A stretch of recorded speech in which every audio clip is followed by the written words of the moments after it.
रूसी पेट्रोल एक ऐसी चीज़ है जिसके बारे में आजकल काफ़ी चर्चा है। बड़ी उम्मीदें जो हैं वो लोगों को लगी हुई हैं कि अगर शायद कहीं रूस से पेट्रोल आ जाता है तो उसकी कीमत पता नहीं कितनी जो है वो नीचे गिर जाएगी।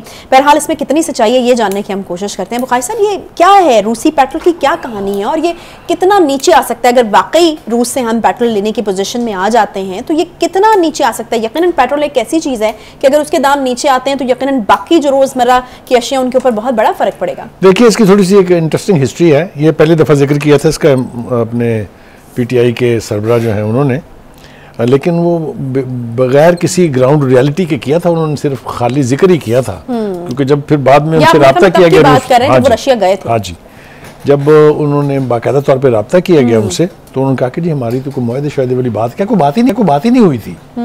एनीवे, वो अब मुआहदा हो गया है और पहला जहाज जो है वो आने वाला है। अच्छा, देखिए, हमारी जो है अपनी पाकिस्तान की टोटल खपत है ना पेट्रोल की, वो है 6.5 लाख बैरल। ठीक है, और हम रूस से खरीद रहे हैं 1 लाख बैरल।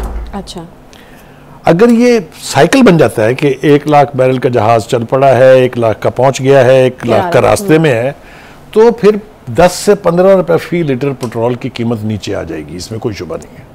अच्छा। जो पहले हमारी कमजोरी थी कि हमारी रिफाइनरीज उनका ऑयल को रिफाइन नहीं कर सकती थी, वो कमजोरी हमने ओवरकम कर ली है। ठीक है, अब हमारी ही अपनी जो रिफाइनरीज हैं उनमें वो ऑयल जो है वो यानी अब ये फिनोमेना नहीं है रूसी तेल, अब ये हकीकत है। करेक्ट। और आपको पता है किसी भी मुल्क की इकोनॉमी के लिए पेट्रोल की कीमत जो है एक बहुत बड़ा फैक्टर है, क्योंकि उसी से कारखाने चलते हैं, उसी से बिजली बनती है, उसी से सारा कुछ चलता है।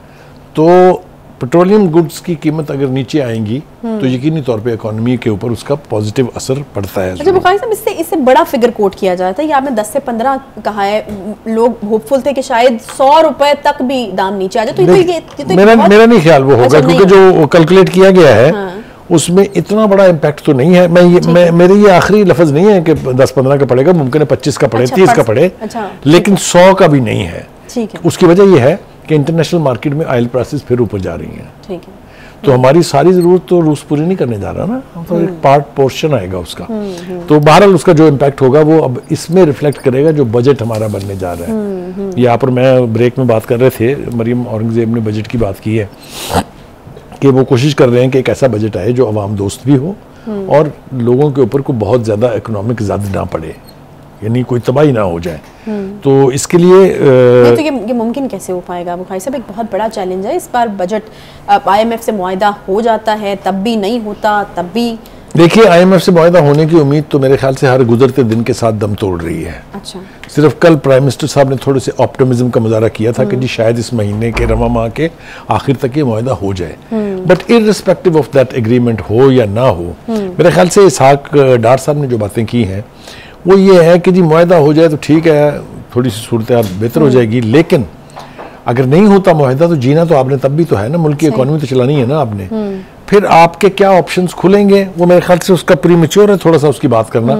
लेकिन अगर वो जिस ब्लॉक की बात हो रही है वो ब्लॉक अगर बन जाता है तो फिर पाकिस्तान के लिए सूरत हाल बेहतर हो जाएगी। नहीं तो ये जो एक वैसे इकबाल साहब ने जो कहा है कि मौशी पॉलिसी 10 साल से कबल तो नतीजा नहीं हो सकती, तो ये 10 साल एक तवील अरसा है, उसके बीच में किस तरह से रिलीफ जो लास्टिंग पॉलिसीज होती है ना जी, 2 तरह की पॉलिसीज होती है, एक शॉर्ट टर्म, एक मिड टर्म और एक लॉन्ग टर्म, 3 तरह की।